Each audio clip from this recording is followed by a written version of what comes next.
I hate them. Well, they're not my words, they're Anakin Skywalker's from 2002's Attack of the Clones. Hello, and welcome back to the channel. So, today I've got something a little bit different. This is a little vintage MOC diorama that I made for my son Brandon probably about a year ago. It may have been a bit longer, I'm not quite sure. And it's sat on his shelf in his old place and now his new place where I am now filming this for quite some time, and I've always thought to myself, oh, that'd be a great little video, and so I finally got around to it today. So the inspiration for this was the dioramas that have come out for some time now, for the last couple of years or few years, and I'm a big diorama guy. I really do enjoy the dioramas. They are my favourite Lego Star Wars sets. I like little displays of landscapes and buildings or parts of buildings, little ships or big ships, just depends how big the diorama is, but we haven't had any big dioramas yet. So yeah, so I like dioramas basically, and the Star Wars ones are my favourite.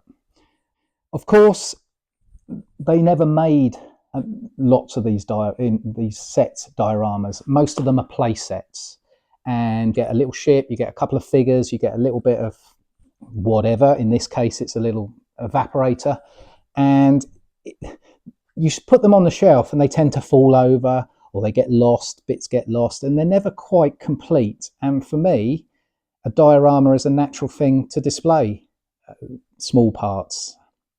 So I've taken it into my own hands and built one here.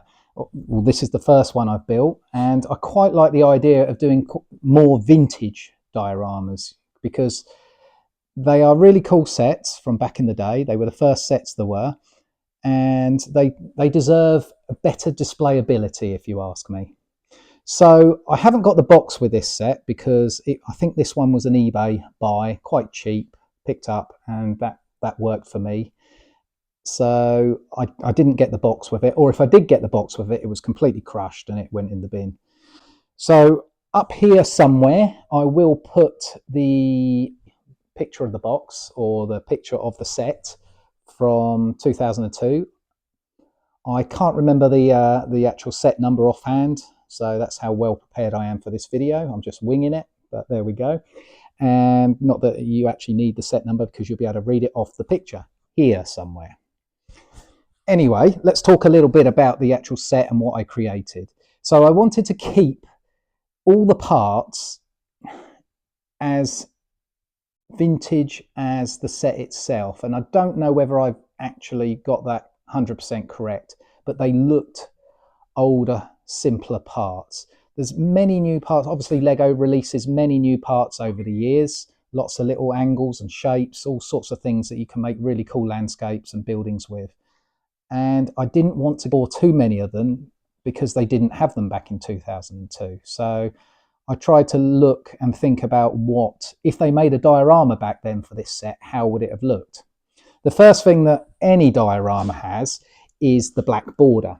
So I completely went around this with the black customary border that we get on the dioramas nowadays. I've added a few elements in there like the grill pieces just to give it something a bit different.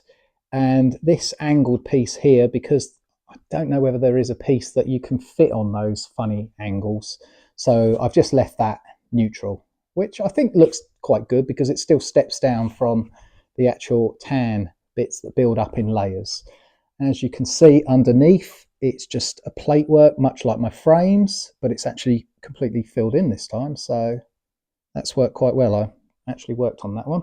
Let's take the bits off and then you can see the sand dunes. So first of all, we got this dome here, and this is a clear piece I found in my parts collection, and I thought perfect. Wondering how to make the speeder float a little bit, lift him up off the ground, and that worked quite well. It's still a little bit precarious on it, but it does work. We've got various slope pieces, tiles, corner pieces, all just building up a little bit of a sand dune there into the corner, which the Tuskens can stand on, again with the jumper plates. Well, we've got one jumper plate and one normal stud, just to give them a bit of height over, or height next to the speeder, so they can stand there doing their thing with their blasters.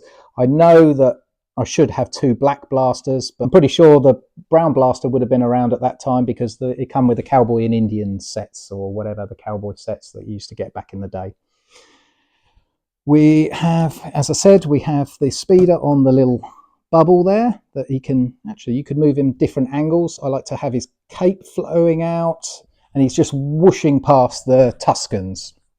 This wouldn't be Attack of the Clones, correct? Because obviously Anakin actually found the Tuskens sort of secretly. I guess he crept in and found his mother inside one of their tents, or their natural, whatever they used to sleep in, and he slashed his way in the back and found her, and then he went outside and slaughtered all the Tuskens, as we well know, and then told Padme how much he hates them.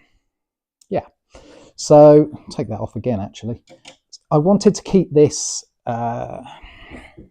this evaporator. Is it evaporator or vaporator? I think it's vaporator, actually.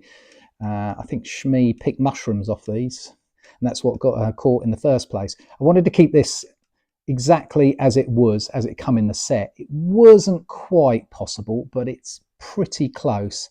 And in the original set, it actually has this hinge piece where it moves, and inside there are a couple of element studs and some controls, whatever, for the evaporator. So it is exactly, I think, I say exactly, I don't know, it's 99% as it come in the set. So yeah, let's put that in there.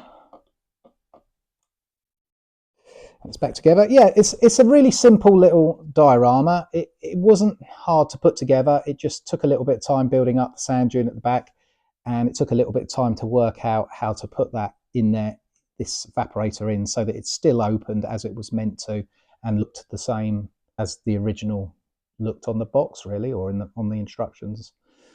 So yeah, Anakin's cape's been ravaged by a bit of time there, as they all do, but he's still all original.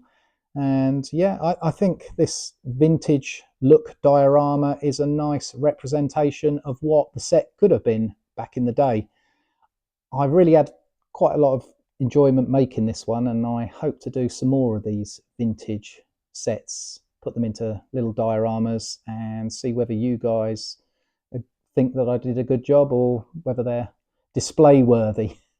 And yeah, hopefully you enjoyed this little video of me making that. And of course, please do let me know if you want to see more vintage MOCs in future videos, and that in the comments below, and that would be really good to hear from you. So thank you once again, and catch you soon in another video.